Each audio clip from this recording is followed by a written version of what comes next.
Slick back.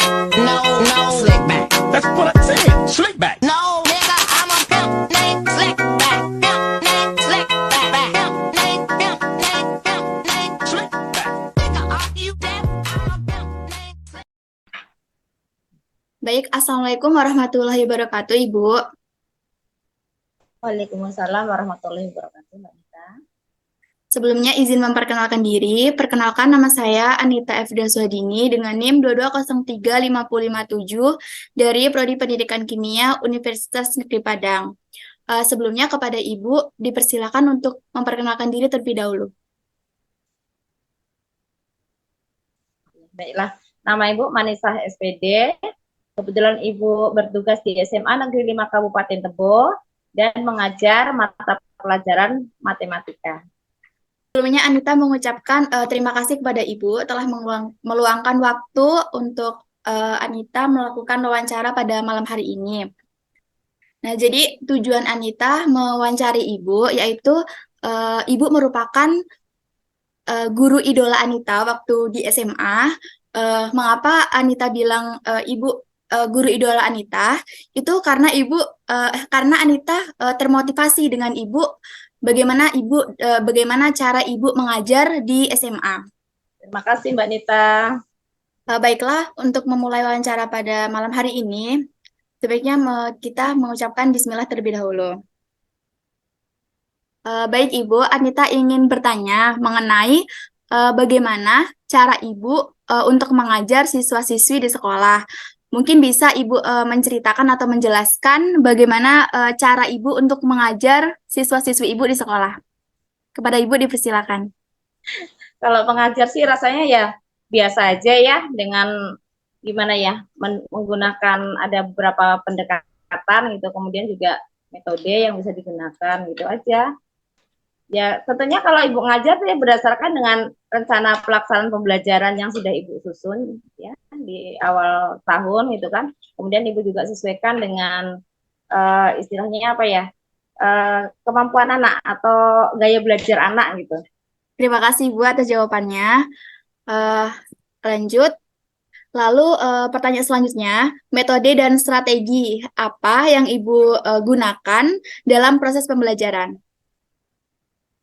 Kalau masalah metode biasanya Ibu sih cenderung melihat ke pendekatannya ya. Kalau pendekatannya itu kan boleh ada yang saintifik atau yang non saintifik gitu ya. Kemudian juga ke model pembelajarannya. Kalau Ibu biasanya sih sering menggunakan model pembelajaran yang kooperatif. Artinya di situ kalau kooperatif itu berarti nanti ada metodenya adalah dengan diskusi gitu ya. Kemudian selain dengan diskusi juga Ibu juga ada ceramah juga ada, kemudian dengan bimbingan ke kelompok gitu. Karena Ibu merasa kalau dengan menggunakan diskusi itu jauh lebih efisien.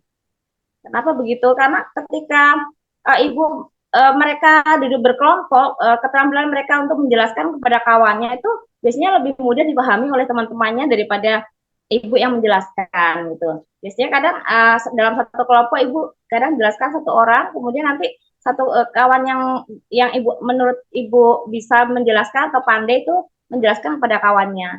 Jadi ketika pembentukan kelompok itu biasanya Ibu pilih dalam satu kelompok itu ada satu anak yang memang dia merupakan anak yang paham dengan pelajaran matematika itu gitu. Jadi tersebar secara merata di kelompok untuk anak yang pintar gitu.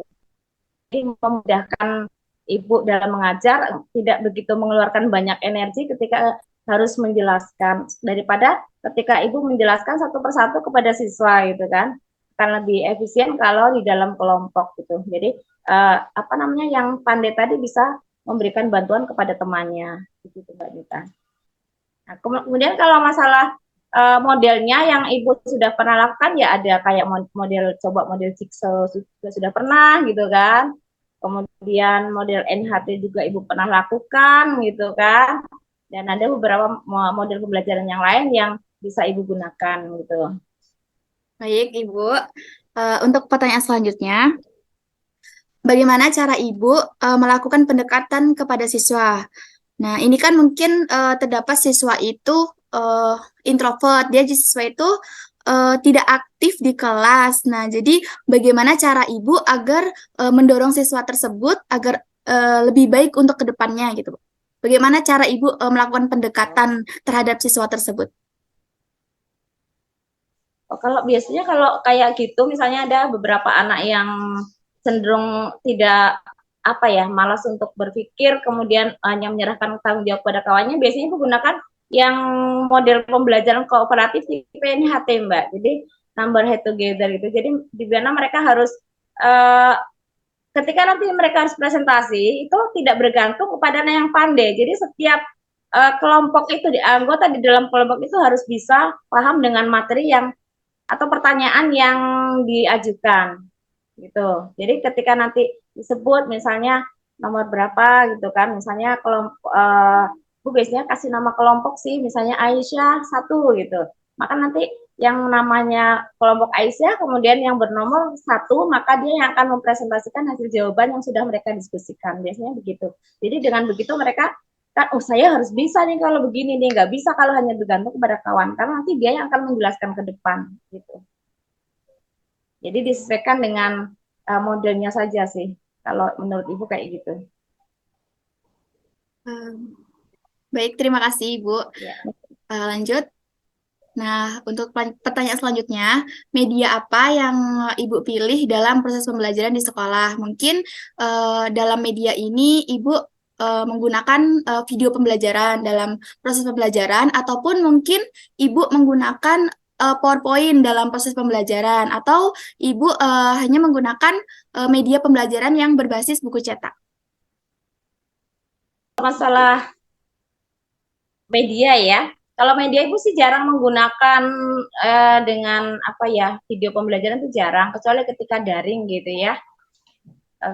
Kalau belajar Ibu biasanya hanya menggunakan apa, selain buku cetak itu biasanya Ibu membuat lembar aktivitas siswa gitu. Kenapa? Karena kalau kebetulan kan kalau di sekolah negeri itu jarang yang mereka bisa memiliki sendiri buku paket kan ya. Mereka biasanya meminjam buku di perpustakaan, sementara jumlah buku yang ada di perpustakaan itu tidak memungkinkan untuk dibawa pulang oleh setiap siswa, sehingga Ibu berinisiatif untuk membuat lembar aktivitas siswa, di mana di dalam lembar aktivitas itu sudah ada paparan materi atau contoh-contohnya gitu Kak ya. Kemudian juga ada semacam lembar untuk mereka berdiskusi. Jadi mereka tidak perlu lagi untuk mencatat materinya karena sudah ada, mereka hanya tinggal langsung mengisi mengisi lembar diskusi yang ada. Tentunya setelah mereka mendapatkan persepsi gitu dan segala macamnya gitu ya. Baik, terima kasih Bu. Nah, untuk pertanyaan ini kan Anita yang sebagai calon pendidik pastinya, nah ingin bertanya mengenai persiapan apa saja yang dilakukan Ibu sebelum mengajar. Jadi Ibu sebelum mengajar itu mempersiapkan apa saja agar Anita itu lebih termotivasi dalam calon pendidik gitu.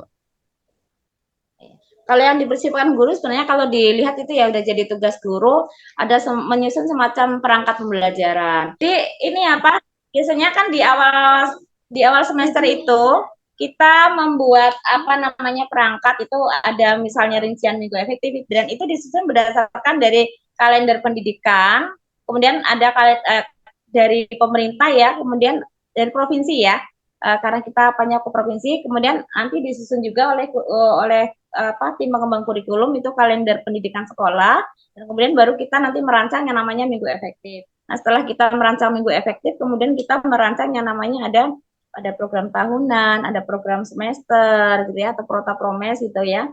Baru kita membuat perencanaan pembelajaran gitu. Biasanya kayak gitu. Ya. Kemudian setelah di dalam RPP nanti kan juga tercantum di situ ada untuk evaluasinya segala macamnya gitu. Itu aja Mbak Nita. Baik Ibu, untuk pertanyaan selanjutnya, bagaimana Ibu menghadapi peserta didik yang beragam? Nah, maksud dari peserta didik yang beragam ini mungkin terdapat peserta didik yang pada saat pada saat proses pembelajaran itu dia berisik di kelas, itu kan sangat menguji kesabaran kita kan Bu, pastinya. Nah, itu bagaimana cara Ibu untuk menghadapi permasalahan tersebut? Ya memang kalau berisik itu sih udah pasti ya sering Ibu hadapi ya, terutama kalau mengajar siswa yang jurusan IPS itu biasanya tuh pasti banyak dari mereka yang malas untuk belajar tuh pasti gitu ya. Nah, yang Ibu ya ditegur dulu, kalau memang sudah ditegur mereka tetap berisik juga ya udahlah, Ibu ambil ini aja, catat aja di jurnal penilaian sikap. Pada tanggal sekian si ini sudah ribut tidak memperhatikan pembelajaran. Akan merasa takut gitu kalau dengan nilai gitu kan. Kalau udah dihadapkan dengan penilaian gitu dan dengan catatan jurnal penilaian sikap tuh biasanya mereka akan memperhatikan kembali. Pertanyaan selanjutnya, bagaimana cara atau keterampilan khusus dalam proses belajar Ibu di SMA? Keterampilan khusus, Bu. Kalau Ibu sih nggak ada sih, kayaknya ya biasa aja lah ngajarnya gitu. Paling-paling ketika nanti membuat apa kayak lembar aktivitas tuh, misalnya kita harus membuat grafik atau apa itu belajar aja, mungkin pakai Excel gitu kan cara membuatnya gimana, atau pakai GeoGebra gitu kan untuk membuat gambar-gambar, ya itu yang memang harus bisa karena ini matematika kan, ngetiknya kan juga lumayan payah juga. Jadi ya itu yang beberapa itu yang harus dikuasai dalam pelajaran matematika. Ya. Karena itu lebih mudah membuatnya daripada kita membuat secara manual. Misalnya kita membuat grafik apa gitu ya, kita pakai aja GeoGebra gitu, lebih mudah. Misalnya membuat bangun ruang gitu kan ya. Nah itu pakai GeoGebra itu kan lebih mudah untuk dibuat daripada dengan menggunakan yang secara manual gitu. Menggunakan komputer tapi manual biasanya gitu. Ada aplikasi yang bisa kita gunakan. Gitu. Terima kasih Ibu atas jawabannya. Anita, ada 3 pertanyaan lagi ini pertanyaannya mengenai materi dari mata kuliah Anita, Bu. Pertanyaannya yaitu, apa yang memotivasi Ibu menjadi pendidik atau dari seorang guru? Yang memotivasi Ibu bisa menjadi seorang guru itu, Bu. Sebenarnya kalau pada awalnya ya, memang dari kecil Ibu itu punya keinginan untuk menjadi seorang guru gitu ya. Tapi pada saat itu memang bukan untuk mengajar pelajaran matematika, bukan ya. Pada saat itu Ibu termotivasi ketika masih teringat sampai sekarang, ada sebuah sinetron di mana dia seorang guru SD gitu ya. Dia dengan penuh dedikasi dia mengajar siswanya, bagaimana dia memperhatikan siswanya gitu kan. Jadi dari situ Ibu mulai termotivasi ingin menjadi seorang guru gitu ya. Walaupun pada awalnya bukan guru matematika, tetapi mungkin karena ada beberapa hal yang mungkin itu juga takdir Allah yang memang Allah berikan ke Ibu, walaupun Ibu nggak pernah memilih untuk jurusan matematika, tapi ternyata kenyataannya itu yang Ibu hadapi ya. Ya Ibu terima aja gitu ya, karena mungkin memang itu sudah Allah berikan ke Ibu gitu ya. Untuk menjadi guru matematika, walaupun sama sekali Ibu tidak pernah mengisi untuk memilih mata pelajaran matematika gitu, karena kebetulan waktu itu Ibu kan PMDK istilahnya, kalau sekarang tuh SNPTN gitu ya. Nah itu jadi kebetulan ada guru Ibu yang, karena Ibu kepengennya sih bahasa Inggris gitu, ternyata kok malah dapatnya matematika. Nah, ternyata ada salah seorang guru karena pilihannya 2, Ibu hanya memilih 1. Nah, karena beliau melihat nilai saya lumayan bagus di matematika, maka beliau yang mengisi gitu tanpa pengetahuan saya. Nah, ternyata itulah yang lolos gitu. Itu aja Mbak Nita. Jadi sebenarnya awal motivasinya itu waktu kecil sih ya. Waktu masih kecil gitu, pengen jadi guru SD gitu. Tapi kenyataannya malah jadi guru matematika di SMA gitu. Baik, terima kasih Bu. Untuk pertanyaan selanjutnya, apa saja faktor kejenuhan dalam belajar kepada siswa? Mungkin Ibu merasa jenuh terhadap siswa tersebut, jadi faktor apa saja gitu Bu? Kalau faktor kejenuhan dari siswa sih mungkin ya biasanya mungkin karena, kalau saya perhatikan itu karena mereka itu sekolah itu sampai sore mungkin ya, barangkali yang bikin mereka itu apa namanya ya, ngantuk gitu kan, udah pasti gitu. Nah, terus kemudian apa lagi ya? Mungkin ya tahu Mbak Neta tahu sendiri ya, matematika itu kan salah satu pelajaran yang mungkin eh, tidak diminati oleh siswa. Kalau ibaratnya kayak menelan obat gitu ya. Obat itu kan pahit gitu ya. Mungkin seperti itu gitu. Apalagi kalau siswanya itu jurusan IPS itu biasanya yang menjadi kendala. Tapi kalau IPA biasanya nggak ada masalah sih, anaknya lumayan antusias gitu dengan model pembelajaran yang ibu berikan, mereka antusias. Cuma memang masalahnya di siswa yang memang jurusan IPS itu yang mereka ngerasa jenuh. Tapi biasanya kalau mereka udah merasa jenuh, biasanya ibu ya ada buat kayak mungkin menyanyi bersama gitu kan. Apa buat lagu bareng-bareng gitu kan, ya menyanyi bersama lah gitu istilahnya gitu, biar mereka nggak ngantuk gitu. Sehingga sampai sekarang kadang-kadang mereka tuh suka nyahilin ibu, kayak pernah ibu buat lagu ini namanya jari apa deh gitu kan, mereka tuh kadang-kadang nyanyi lagi kita bu gitu kayak gitu.